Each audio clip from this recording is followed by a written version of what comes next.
Welcome back. My name is Shama and I am here to manage your money and grow your wealth. So today we're gonna talk about how to budget. So budgeting, everyone thinks that budgeting is a myth. Actually, it is not a myth. People are always complain that budgeting requires accounting knowledge. Budgeting requires special talent. Budgeting requires the calculators, or it is not realistic. So I gonna break about all your myths. So budgeting is not required you to be the accountant, or it not required the complex calculation. It is very simple. You can even take a pen and take a paper and budget. So I'm here. I'm discussing. I'm gonna talk about the effective way, 6 steps by using which you can plan your budget very effectively.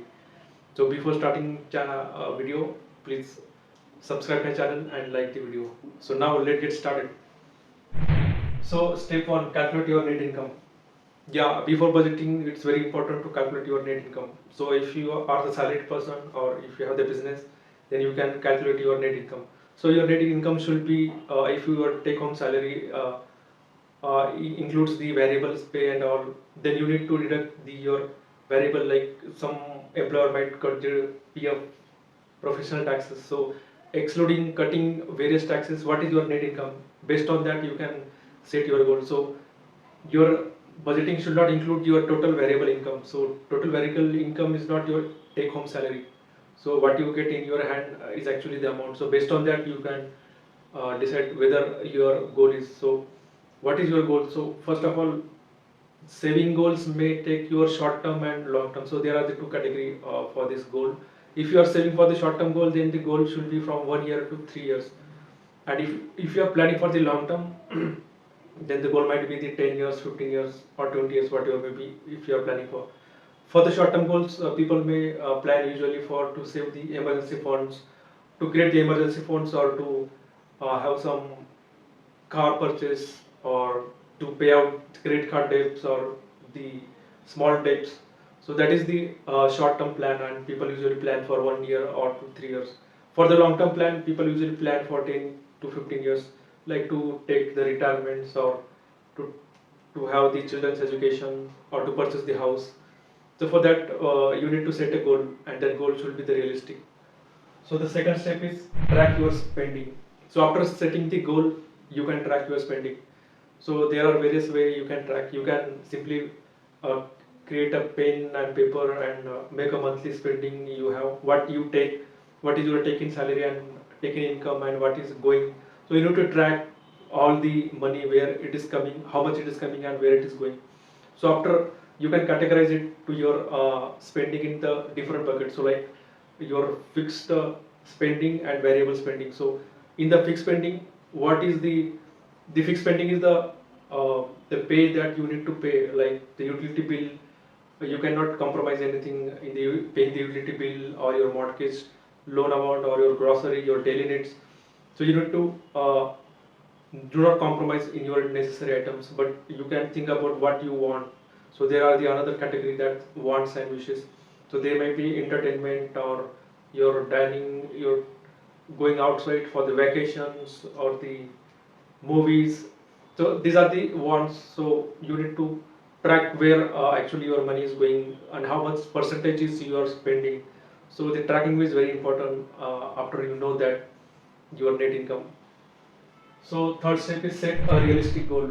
So you know that how much money that I can manage to spend on the fixed expenses, and what are the variable. So after knowing that, and if you said that okay, this is my fixed savings that I need to, these are the fixed expenses that I need to spend. There is a no in compromise, and these are the variable I can manage, I can cut down.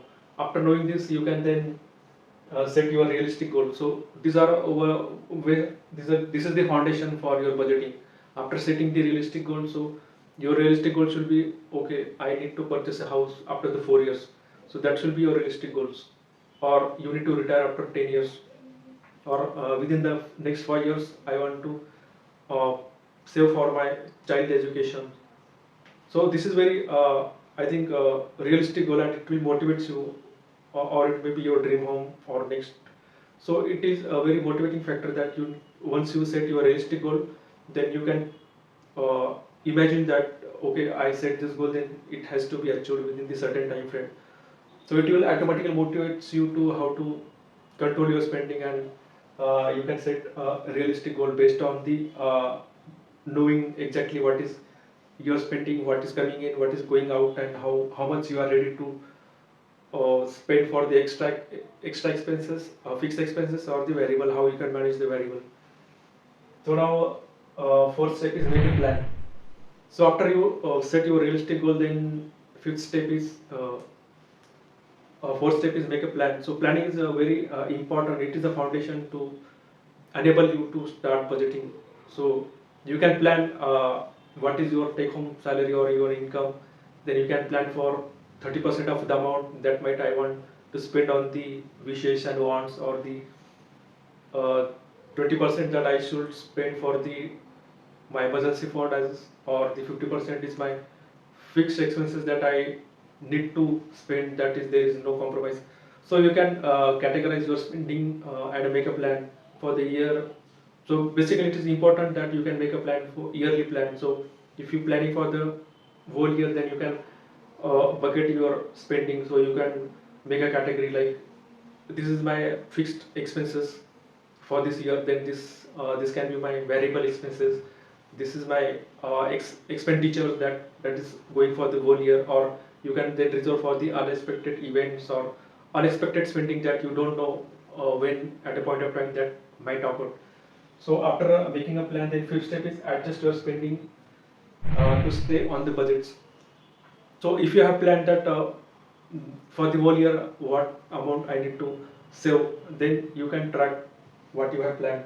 So you need to adjust your spending. So suppose you are spending more than 30% on extra wishes and wants, or probably uh, you can track that okay, this spending I am spending more on the vacations or the seeing the movies or dining out or making a party. So by knowing this, you can cut down instead of going dining out, you can make uh, delicious home. You can prepare the delicious home and make a own party at home.